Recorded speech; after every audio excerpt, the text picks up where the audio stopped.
ایام نحر میں یعنی 3 دن جو ہیں 10 11 12 ذوالحجہ، اس میں حدیث میں آتا ہے کہ کوئی عبادت اللہ کو اتنی محبوب نہیں جتنا خون بہانا، یعنی قربانی کرنا۔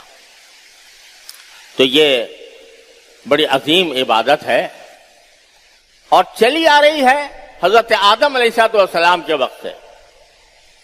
حضرت آدم علیہ السلام کے بیٹوں نے بھی قربانی کی تھی، اس کا ذکر قرآن کریم میں ہے، اور اس کے بعد تمام انبیاء کرام کی شریعتوں میں قربانی کسی نہ کسی صورت میں موجود رہی ہے، اور نبی کریم سرور دو عالم صلی اللہ علیہ وسلم کی شریعت میں یہ 3 دن قربانی کے لیے مخصوص فرمائے گئے ہیں۔ آج اس کے بارے میں کچھ غلط فہمیاں لوگوں کے دلوں میں کچھ پیدا ہو رہی ہیں اور کچھ پیدا کی جا رہی ہیں۔ اعوذ باللہ، جن لوگوں کو دعویٰ ہے کہ ہم اپنے عقل سے کام لیتے ہیں، وہ یہ کہتے ہیں کہ بھائی یہ قربانی کی عبادت جب ادا کی جاتی ہے، اتنے جانور قربان کیے جاتے ہیں تو قوم کا اربوں روپیہ یہ اس کے اندر خرچ ہو جاتا ہے، نالیوں میں بہہ جاتا ہے۔ تو بجائے اس کے کہ قربانی کریں ہم، اتنے روپے جو ہم کسی فقیر کو دے دیں، کسی غریب کو دے دیں اور اس کی مدد کر دیں تو یہ شاید زیادہ ثواب ہوگا۔ وہ تو شاید بھی استعمال نہیں کرتے، وہ تو کہتے ہیں ضرور ایسا کرنے میں زیادہ ثواب ہوگا۔ ابھی میرے سے کوئی صاحب ذکر کر رہے تھے کہ کسی نے یہ اعلان کیا ہے کہ میں اگر قربانی کرتا، میرے گھر والے قربانی کرتے تو اتنے 1000 روپے خرچ ہوتے، تو میں نے اس 1000 روپے میں ایک کولر لگا دیا ہے اپنے محلے کے اندر جس سے لوگ ٹھنڈا پانی پئیں۔ تو بجائے قربانی کرنے کے میں لوگوں کے فائدے کے لیے کولر لگا دیا تاکہ اس سے لوگ فائدہ اٹھائیں۔ ان عقل سے پیدل لوگوں کو یہ پتہ نہیں ہے کہ ہر عبادت کا اپنا ایک مقام ہے، ہر عبادت کا اپنا ایک مقام ہے۔ نماز، کوئی شخص کہے کہ بھئی نماز میں میرے 15 منٹ خرچ ہوتے ہیں تو یہ 15 منٹ میں جا کے مریضوں کی عیادت کر لیا کروں گا، بجائے نماز پڑھنے کے مریضوں کی تیمارداری کر لیا کروں گا تو فائدہ ہوگا۔ تو یہ حماقت ہوگی نہیں ہوگی کہ آدمی وہ جو کام جس وقت میرے مولا نے فرض کیا ہے اس کو ادا کرنا یہی بندگی ہے، اور قربانی کا فلسفہ ہی یہ ہے، قربانی کا سارا فلسفہ ہی یہ ہے کہ آدمی اللہ تبارک و تعالیٰ کے حکم کے آگے سر جھکا کر اپنے سارے مفادات کو قربان کر دے۔ یہ قربانی کس کی یاد میں ہو رہی ہے بھائی؟ سب مسلمان جانتے ہیں کس کی یاد میں؟ حضرت ابراہیم علیہ السلام اور حضرت اسماعیل علیہ السلام۔ اب اچانک ابراہیم علیہ السلام کو حکم آ جاتا ہے کہ اپنے پیارے چہیتے بیٹے کو قربان کر دو، ذبح کر دو۔ پلٹ کے ابراہیم علیہ السلام نے یہ نہیں پوچھا یا اللہ میاں یہ میرے بیٹے نے کیا قصور کیا ہے؟ نابالغ بچہ ہے، نابالغ بچہ جو ہوتا ہے وہ تو جہاد کی حالت میں بھی، جنگ کی حالت میں بھی اس کو مارنا جائز نہیں ہے، اور یہ نہ جنگ کی حالت ہے نہ کچھ ہے، نہ اس نے کوئی گناہ کیا ہے، یہ معصوم بچہ ہے، کیوں قربان کروں اس کو؟ اللہ تعالیٰ سے پلٹ کے نہیں پوچھا، بیٹے سے کہا کہ بیٹا میں تمہیں خواب میں دیکھ رہا ہوں کہ میں تمہیں ذبح کر رہا ہوں۔ بیٹے کو بتایا کہ انبیاء کا خواب بھی وہی ہوتا ہے، تو اس سے پوچھا بتاؤ تمہاری کیا رائے ہے؟ فانظر ماذا ترى۔ تو بیٹا بھی اگرچہ نابالغ تھا لیکن وہ بیٹا تھا جس کے صلب سے رحمت للعالمین صلی اللہ علیہ وسلم تشریف لانے والے تھے۔ اس نے بھی پلٹ کر یہ نہیں کہا ابا جان مجھ سے کیا قصور ہوا، مجھ سے کیا غلطی ہوئی جس کی وجہ سے مجھے قتل کیا جا رہا ہے. جواب میں کیا بولا؟ جواب میں کہا کہ افعل ما تؤمر یا ابت افعل ما تؤمر، ابا جان جس بات کا آپ کو حکم دیا گیا ہے وہ کر گزریے اور میری فکر نہ کیجیے. ستجدونی انشاءاللہ من الصابرین، آپ مجھے انشاءاللہ صبر کرنے والوں میں پائیں گے. یہ ہے نا یادگار قربانی کی. تو اس سے آپ بتاؤ کہ یہ جو حکم تھا کہ میں اپنے بیٹے کو قربان کر دو، اس کو عقل کی کسی ترازو میں تول کے دیکھ لو، اس کا کوئی تعلق عقل سے سمجھ میں آتا ہے؟ باپ اپنے بیٹے کو مارے، ایسے بیٹے کو نابالغ ہے، ایسے بیٹے کو جو بے قصور ہے، اور خود اپنے ہاتھ سے ذبح کرے بیٹے کو، کوئی عقل میں آتی ہے کوئی بات؟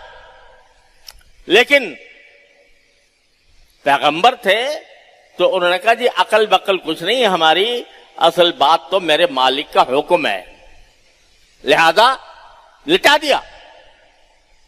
فلما اسلم وتلہ للجبین، دونوں اللہ کے حکم کے آگے جھک گئے اور باپ نے بیٹے کو پیشانی کے بل لٹا دیا. خاص طور پہ قرآن نے ذکر کیا کہ پیشانی کے بل لٹایا، یعنی الٹا. کیوں؟ تاکہ میں باپ ہوں، کہیں جب چھری چلاؤں اس کے اوپر، اس کا معصوم چہرہ میرے سامنے آئے تو کہیں میری چھری رک نہ جائے. تو الٹا لٹایا. یہی آزمائش تھی. اللہ تبارک و تعالی نے فرمایا کہ یا ابراہیم قد صدقت رؤیا، تم نے خواب پورا کر دیا، اپنے کرنے کا کام کر لیا، میرے حکم کے آگے جھک گئے، اپنے بیٹے کو قربان کرنے کے لیے تیار ہو گئے. تو اب دیکھو ہم نے کیا معجزہ دکھانا ہے کہ اسماعیل تو ایک جگہ بیٹھے مسکرا رہے ہیں اور ان کی جگہ ایک مینڈھا ذبح کیا ہوا پڑا ہے. یہ ہے نا اصل ابراہیم، یہ سنت ابراہیمی. تو یہ سنت تو ہے ہی اس کام کے لیے کہ جب اللہ تبارک و تعالیٰ کا حکم آ جائے تو عقل کے گھوڑے دوڑانا یہ بندے کا کام نہیں ہے. بندے کا کام یہ ہے کہ اس کو اتباع کرے. یہ جو تم عقل کے گھوڑے دوڑا رہے ہو کہ اربوں روپیہ خرچ ہو جائے گا ملت کا، تو یہ عقل کے گھوڑے کہیں اور بیچ کے آؤ. اللہ کا حکم ہے لہذا کرنا ہوگا. پہلی بات تو یہ ہے.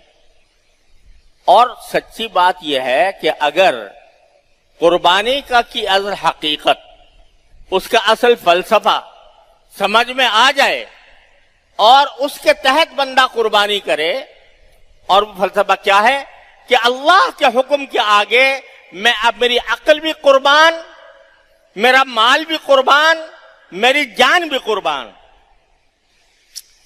یہ فلسفہ اگر دل میں بیٹھ جائے قربانی کا، بتاؤ پھر جرائم رہیں گے دنیا میں؟ دنیا سے جرائم ختم کرنے کا واحد راستہ یہ ہے کہ دلوں میں اللہ تبارک و تعالی کی حکم ماننے کا جذبہ پیدا ہو جائے. قربانی یہ جذبہ پیدا کرتی ہے. یہ اربوں روپے جو تمہارے خرچ ہو رہے ہیں وہ اس لیے پہ خرچ ہو رہے ہیں تاکہ تمہارے دل میں اللہ تبارک و تعالی کا حکم ماننے کا جذبہ پیدا ہو. اگر یہ جذبہ پیدا ہو گیا تو نہ تم سے ظلم ہوگا، نہ تم سے زیادتی ہوگی، نہ تم سے کسی کی حق تلفی ہوگی. لیکن ہم لوگ جب قربانی کرتے ہیں تو یہ تصور ذہن سے اوجھل رہتا ہے. بس ایک سمجھتے ہیں کہ رسم ہے، لہذا بسم اللہ پڑھ کے ذبح کر دیا، گوشت کھا لیا، گوشت کے مزے اڑا لیے. اور یہ تصور جو ہے کہ اللہ کے حکم کو ماننا ہی بندے کا اصل کام ہے، یہ بات ذرا ذہن سے اوجھل ہو جاتی ہے. لیکن اگر صحیح معنی میں ہم قربانی کریں تو دیکھو کہ جب قربانی کرتے ہیں تو کیا کہتے ہیں؟ ان صلاتی و نسکی و محیای و مماتی للہ رب العالمین. جب قربانی کرے بندہ تو یہ کہے کہ میری نماز بھی اللہ کے لیے، میرا عبادت بھی اللہ کے لیے، قربانی بھی اللہ کے لیے، اور میرا جینا بھی اللہ کے لیے اور میرا مرنا بھی اللہ کے لیے. یہ اس لیے کہلایا جا رہا ہے کہ قربانی کے وقت میں تم سمجھو کہ تمہارے دل میں اس قربانی سے کیا جذبہ پیدا کرنا مقصود ہے. وہ کہ اللہ کا حکم مانو اور اپنے جذبات کی قربانی دو اللہ کے لیے. جب گناہ کا جذبہ پیدا ہوگا، رشوت لینے کا وقت آئے گا، تو تمہارا شیطان اور تمہارا نفس یہ کہہ رہا ہوگا کہ پیسے آ رہے ہیں لے لو. لیکن اگر تمہارے دل میں اللہ تبارک و تعالیٰ کی اطاعت کا جذبہ ہوگا تو کہو گے کہ لاکھوں بھی آ جائیں اور کروڑوں بھی آ جائیں، میں ٹھوکر مارتا ہوں ان کو، اس لیے کہ میرے اللہ کو ناراض کرنے والی بات ہے. تو یہ قربانی تو در حقیقت دلوں میں یہ جذبہ پیدا کرتی ہے. اب تم کہاں سے عادت و شمار لے کے بیٹھ گئے کہ بھئی اتنے ارب خرچ ہو گئے، اتنے ارب خرچ ہو گئے. ارے وہ ارب خرچ ہو کر اگر اس کا جو اصل مقصد ہے وہ حاصل ہو گیا تو ارب کیا، کھرب کیا، پدم کیا، بے شمار دولت بھی خرچ ہو جائے تو وہ فائدہ مند ہے. اور ویسے ظاہری فائدے بھی آپ دیکھتے ہیں اس رمضان کے اس قربانی کے اندر. اللہ تعالیٰ کے فضل و کرم سے کتنے گھرانے ایسے ہیں جن میں سارے سال گوشت کھانے کی نوبت نہیں آتی، اور اللہ تبارک و تعالیٰ ان دنوں میں گوشت کی ایسی فراوانی کر دیتے ہیں کہ گیا سے گیا غریب سے غریب انسان گوشت کھا لیتا ہے. تو یہ اس کے ظاہری فوائد بھی ہیں. اور اصل بات یہ ہے کہ اللہ تبارک و تعالیٰ کے حکم کے آگے یہ تم اربع ستہ کا جو حساب جوڑ لیتے ہو نا اکاؤنٹنگ کے کہ اتنے روپے خرچ ہوئے اور اتنا ارب خرچ ہوا، وہ سارا کا سارا بیکار ہے. اس لیے کہ اصل مقصود اللہ تبارک و تعالیٰ کے حکم کی اتباع ہے، حکم کو ماننا ہے. تو ایک تو یہ پروپیگنڈا آج کل بعض حلقوں کی طرف سے اس طرح کا کیا جاتا ہے. کبھی